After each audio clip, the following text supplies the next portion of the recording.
महाभारत हे असे एक पुस्तक आहे जे आपल्याला शिकवते की व्यक्तीने आपल्या आयुष्यात कोणत्या चुका टाळल्या पाहिजेत. महाभारतात ज्या 5 पांडवांचा उल्लेख आहे ते पांडवांची मुले म्हणून ओळखली जातात. पांडव कोणत्या देवाचे अपत्य आहे ते जाणून घेऊया. महाभारतात हे एक असे पुस्तक आहे जे आपल्याला शिकवते की व्यक्तीने आपल्या आयुष्यात कोणत्या चुका टाळल्या पाहिजेत. महाभारतात भयंकर युद्ध प्रामुख्याने कौरव आणि पांडव यांच्यात झाले.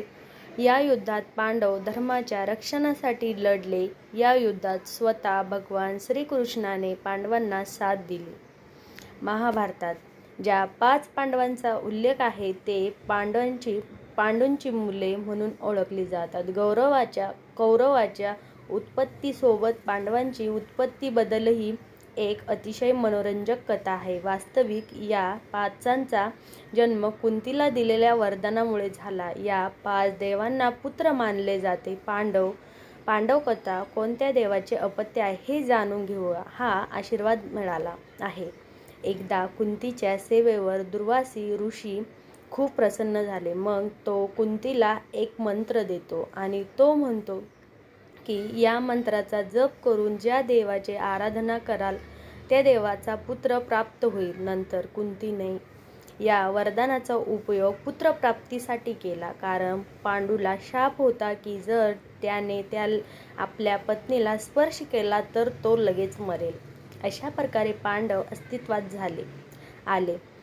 दुर्वासी ऋषींकडून मिळालेल्या वरदानाच्या सहाय्याने कुंतीने प्रथम धर्माच्या देवता यमाला आवाहन केले. त्यांच्याकडून तिला युधिष्ठिर मिळाला. त्याप्रमाणे भीमसेना हा पवनदेवांचा अंश होता. देवराज इंद्राकडून कुंतीला अर्जुन मिळाला. कुंतीने पांडूंची दुसरी पत्नी म्राद्रीला मूल होण्याची मंत्रही दिला. त्यांच्या मदतीने त्यांनी 2 अश्विनी कुमार नासत्य आणि दस्र यांना बोलावले, ज्यांनी त्यांना नकुल आणि सहदेव हे पुत्र दिले. अशा प्रकारे 5 पांडवांचा जन्म झाला. कर्णाचा जन्म कसा झाला आहे? कर्ण जरी 5 पांडवांमध्ये सामील नव्हता, पण तो कुंतीचा ज्येष्ठ पुत्र होता. जेव्हा कुंतीला दुर्वास ऋषींकडून वरदान मिळते तेव्हा ती तिची परीक्षा घेण्यासाठी सूर्यदेवाला आवाहन करते. परिणामी सूर्यदेव प्रगट झाला आणि त्यांच्यापासून चिलखत आणि कानातले घातलेले कर्ण जन्माला. कारण कुंतीला हा मुलगा लग्नाआधी होता. सार्वजनिक लज्जेच्या भीतीने